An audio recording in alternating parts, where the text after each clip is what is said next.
We're live. Yo, coaches, what's happening? Good morning. Good morning. Coach O'Neill here, officer coordinator here at Schlagle High School, located in Kansas City, Kansas.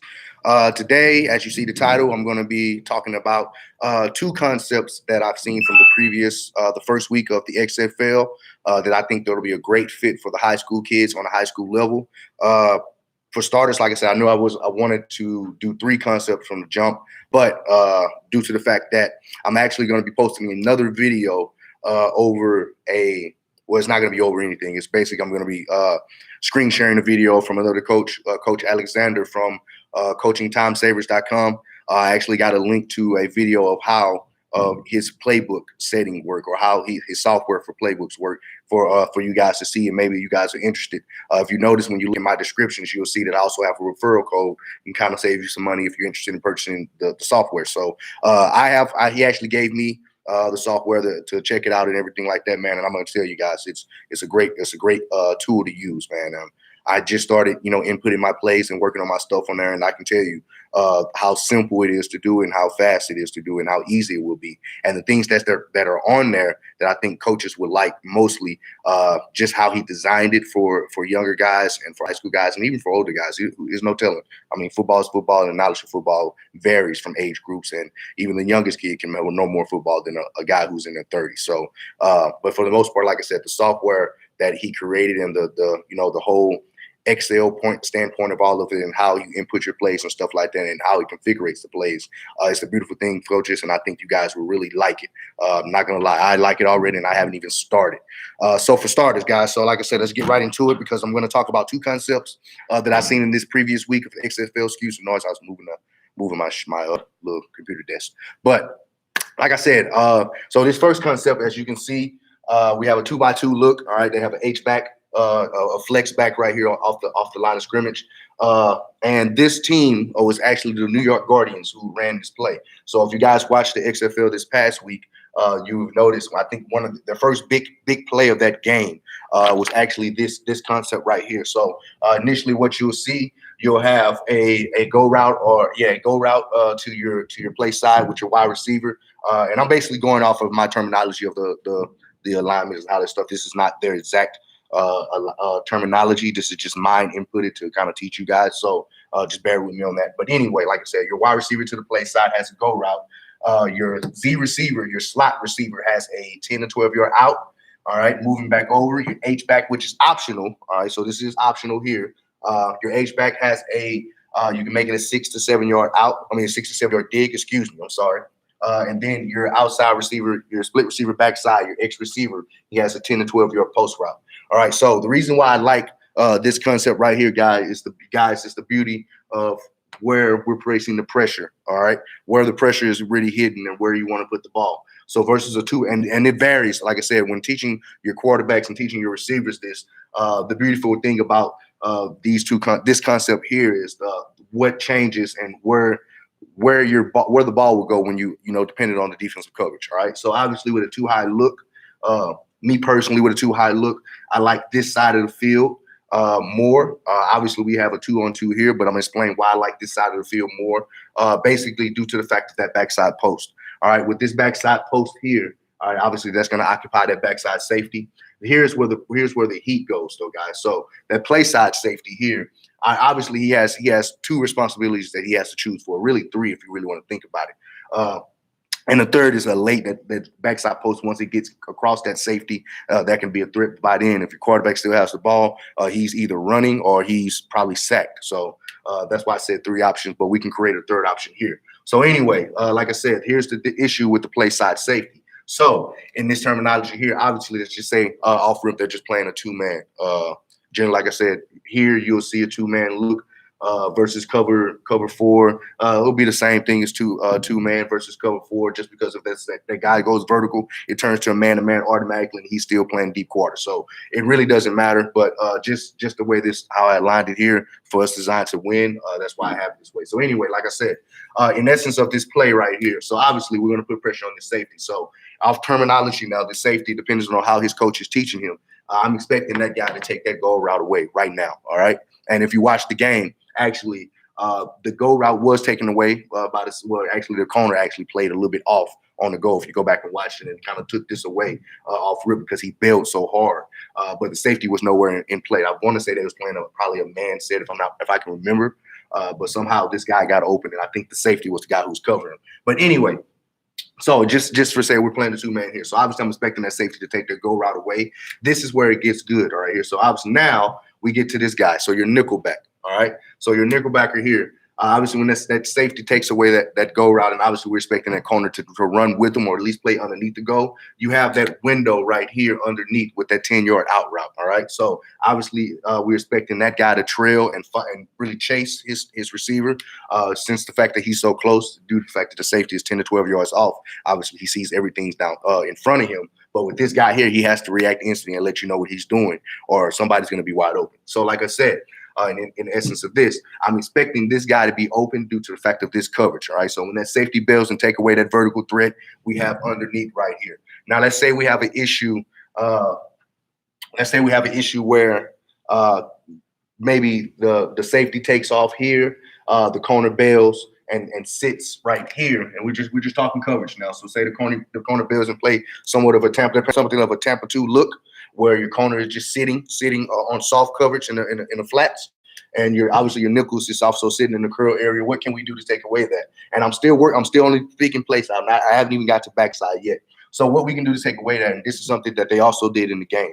They also added, they had the receiver do a delay route. So he ended up running a delayed out route. So he was in pass protection for a few seconds, seeing that his defender did not step up to show any pressure, and then he released out into a little quick 3-yard flat or 4 or 5 yard out route, whatever you want to put there. Me personally, I probably put him in a 3-yard out just because I want to be underneath. And what that does is now these guys, if we put him on the out route, let's just say we don't even have him pass. Let's just say we just put him straight into the route now. That puts pressure on these two guys now when they're playing the tough 2 coverage. And obviously, when that receiver's bailing, and on top of that, obviously, if you guys know already, when I place OR and IR on the screen, and OR is outside release for your receiver, IR is inside release. Just want to make sure I cover that while you see that OR there. But anyway, like I said, when those guys bail and release to make sure that nothing gets over top of them, or to cover their guys. This guy should be wide open on this route, all right? He should, and this is a beautiful way. And I said this before, guys, so this is something that I want to say I said this a few videos ago, that I promised you that you would see a lot of coaches using running backs in their concept, in their passing game now, thanks to LSU. Obviously, LSU this past season was very successful with their offense that they ran, that vertical threat offense from the New Orleans Saints team. But the benefit of using the running back in the passing game and getting him into space was, I want to say, was a beautiful thing that you do not see as often. I'm not going to say you don't see it at all, because I'll be lying, but you do not see it as often that coordinators put running backs into passing concepts or to passing routes due to the fact that they either want to have those guys help with pass protection. And I'm speaking on a high school level, generally, because some of your O linemen, or unless you had a great program where your strength and conditioning program is solid and you have your 6'5" or whatever average, just your bigger size linemen who are prototypical linemen. If you have those guys, then that's a different scenario. But other coaches who probably have undersized linemen, they may want to keep their running backs in the backfield to help pass protection. But since LSU came out last year with this and used it in the college game, I'm not going to say they came out with it because, obviously New Orleans been running this offense since Sean Payton been there.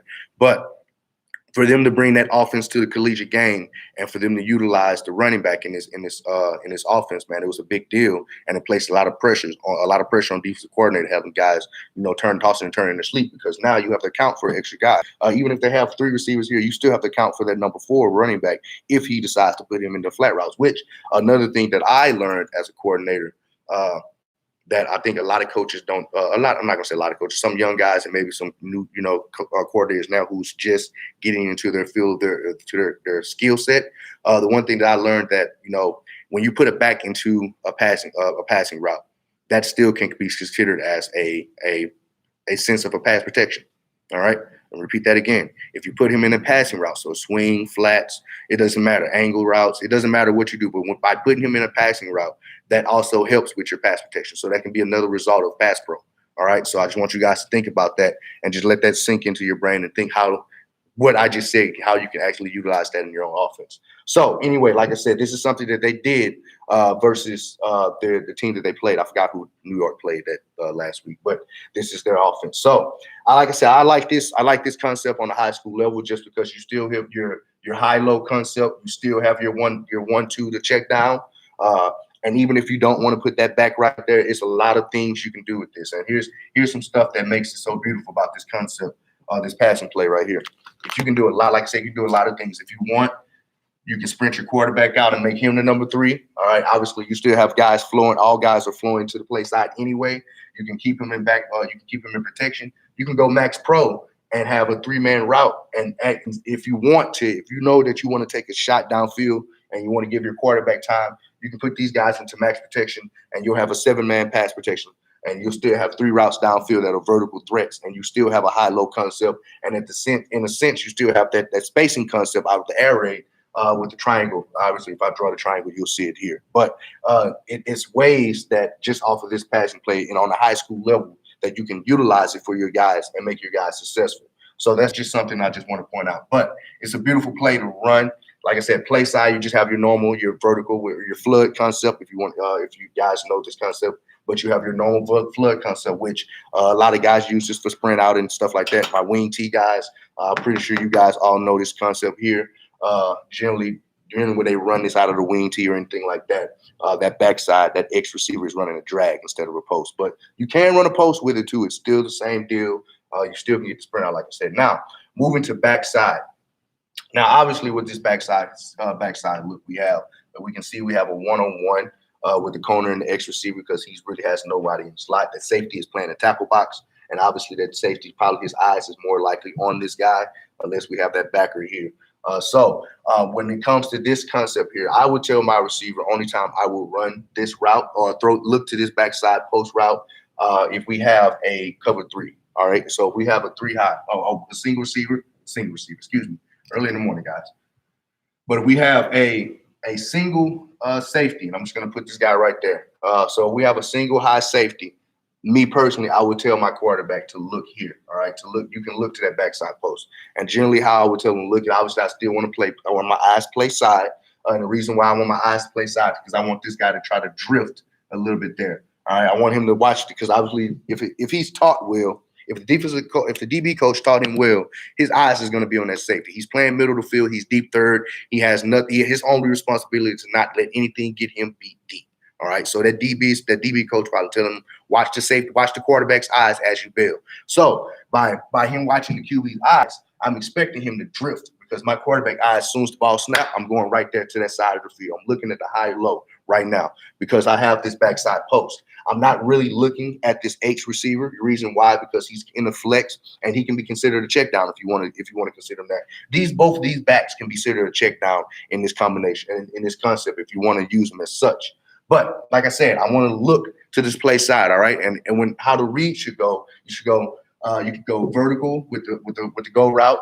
You can go vertical to post to the out, or you can go to vertical out to post. It really doesn't matter. It's whatever situation you're looking for and how you teach your quarterback when it comes to this type of concept here, you can be successful any type of way. But anyway, like I said, versus a 1 high safety, that's when I would look at this backside post, just because when my eyes looking play side hard, I want him to drift. All right, I want him to drift here. And even a better thing that you can do if say that obviously you have your guy in the pocket and he's running his passing concept, but that safety doesn't seem to want to move, and you want to throw this post. All right, you want your guy to take a shot at that post, but that safety does not want to leave that middle of the field. How can we get him out here? Now we can go back to the sprint out game. Like I said, same thing as the wing T. We put him on the sprint out game now, and we make him a run threat.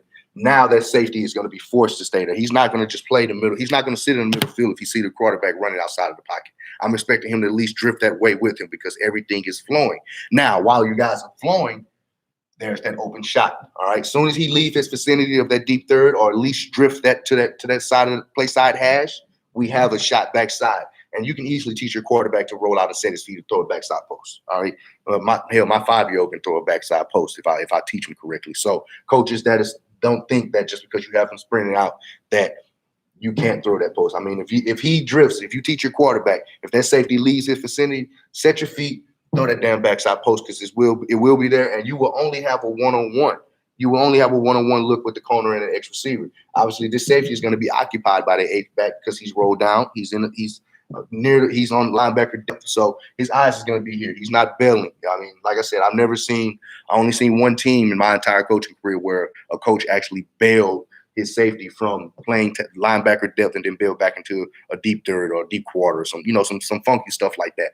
Only seen that once. I know you don't see it often on the high school level, just because you want your kids to play fast and understand the basics of football. So if he's down here, I'm automatically thinking one-on-one matchup backside.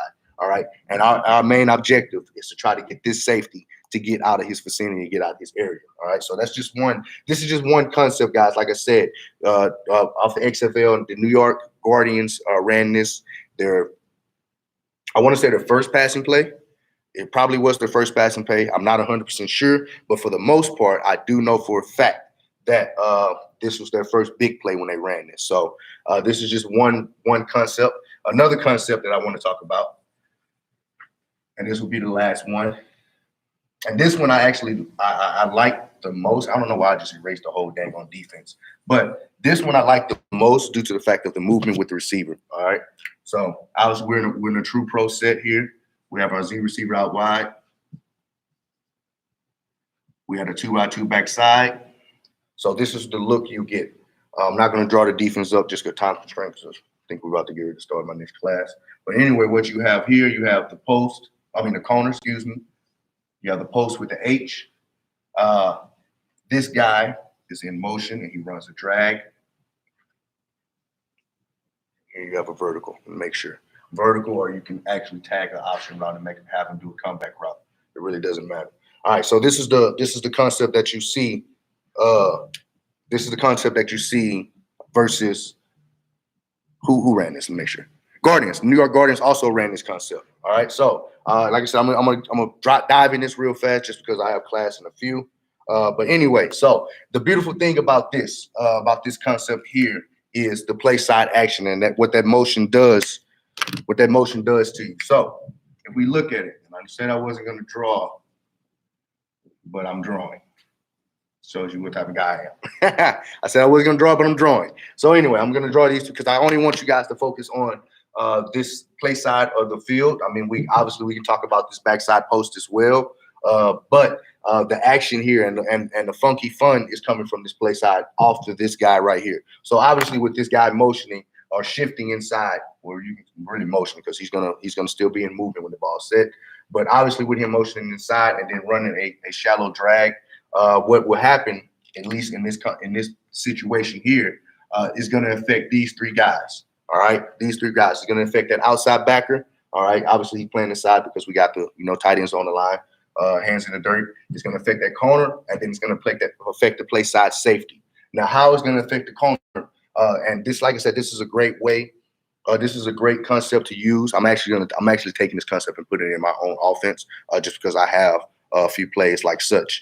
But the beautiful thing about this is motioning. All right, motioning your receiver. Now, obviously, on the high school level, you do not see a lot of motions or a lot of shifts in this fashion where he attacks. He comes towards the line. He doesn't pass the line of scrimmage. Generally in high school, guys, when they move guys around, there's a bigger body. They'll move them inside here. But for the most part, you normally see guys either running jet sweeps or they're just motioning the receiver across field to probably try to create movement with the DBs. But for the most part with this, having a motion while into a passing route, that can confuse these guys because at the end of the day, guys, you guys are coaching against high school kids, all right? You're not coaching against the coach across the other field. You're coaching against his kids that you're hoping that he didn't coach up well enough to stop the things that you're doing. So here's, like I said, here's the funky part of what would happen. So with this guy's motioning, what I'm expecting to happen, I'm expecting him to obviously come inside and at least sit right there, all right? If it's a man concept and they teach their guys to run across, I mean, that's even more beautiful. If he runs with that drag route, we got a goddamn day, guys. So we're gonna have a day. But anyway, I'm expecting movement inside. I'm expecting that corner to run inside and at least sit right here for the most part. It really doesn't matter if he comes across, but I want him to create movement and move. I want him to move closer to the line of scrimmage. All right. So what we want to do with this, and this is why we want this to happen. By him moving inside, he's going to sit. All right. I'm expecting this backer eyes to at least look at that guy. All right. If he's coming right now, I'm expecting that backer eyes to. I want him to hesitate. I want this guy to hesitate. I'm going to put HES on there.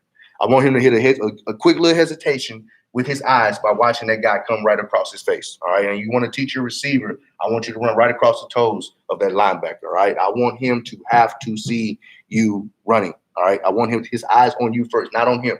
All right. So now, with him doing this, now if they're playing man, here's a great part about this. If they're playing man, and obviously the corner may run with him. If he does, like I said, it's a beautiful thing. So let's just say he does run with him. Say he wasn't coached up as well enough, or the DB coach wasn't prepared for this type of stuff to happen, and the kid just takes off with him. Well, he runs with that shallow drag. This linebacker eyes is stuck on that line, that tight end there. Now we're running a corner route. I'm expecting my tight end to beat this guy. Now, what's generally going to happen is you're going to have grass all right here. There's going to be nothing but grass there, guys. And that's the beautiful thing that I like about this play. And it's not even this backside concept, because this is just your normal backside goal post concept, where you pressure you, and all this is you're just pressing the safety and you're trying to create a one-on-one matchup. So if there's a high safety in the corner here, initially that safety has to take that post route. If he doesn't, then you have an open shot in the middle of the field, because this guy's being occupied as well with that corner route. If he doesn't take that post route, you have a guy wide ass open in the middle of the field, guys. I'm not joking with you.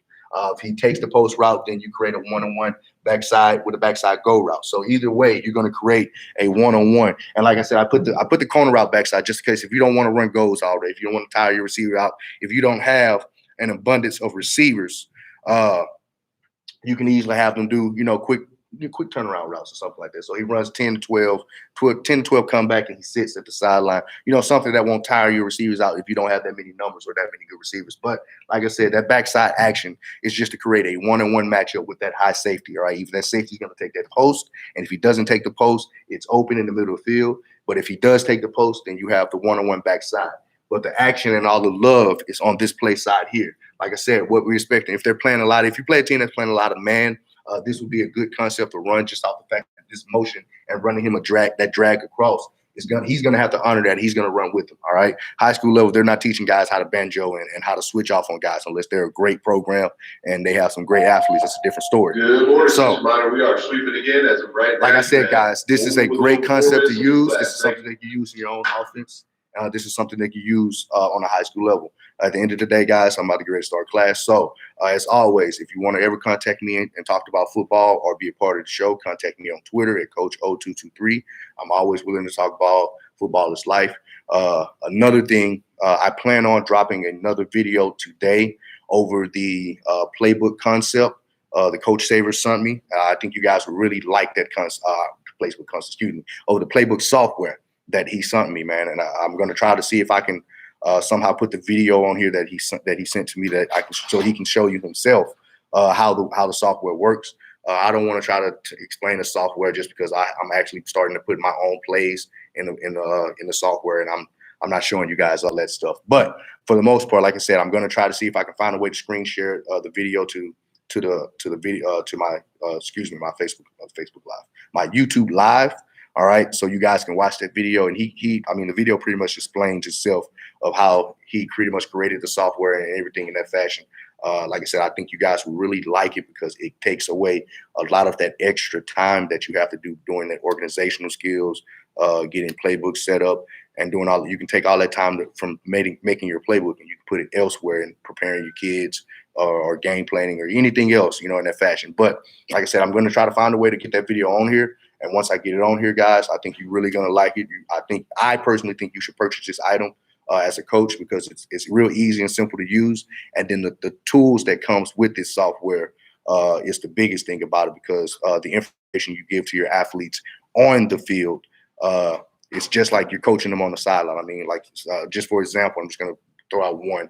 He has a software for armbands. So basically, when you put your play in, when you put your play into the software, you can pretty much type out all of the instructions that you need the players to do from each position group. All right. So now when it comes to an armband situation, you print the armband out. You'll have the play to the side. You have the quarterback card, and then every player for that position group would have exactly what they do for their position on their card. So it it doesn't show anybody else. So that's the type of stuff that it have on there. So like I said, I'm going to try to get that video on here so you guys can actually see that product in full effect. And then from there, man, I think you guys should purchase the item. I mean, it's a real good coaching tool to use. And if you do decide to purchase the item, look in my description below. I have a promotion code in there to kind of give you a little money to save when you buy the item and go from there. So anyways, guys, like I said, this is Coach O'Neal once again, office coordinator here at Schlegel High School. Just giving you my 2 concepts that I seen over the XFL this past week that I think that will be a great tool to use for your own offense in high school. Other than that, guys, I'll see you guys later. O'Neal out.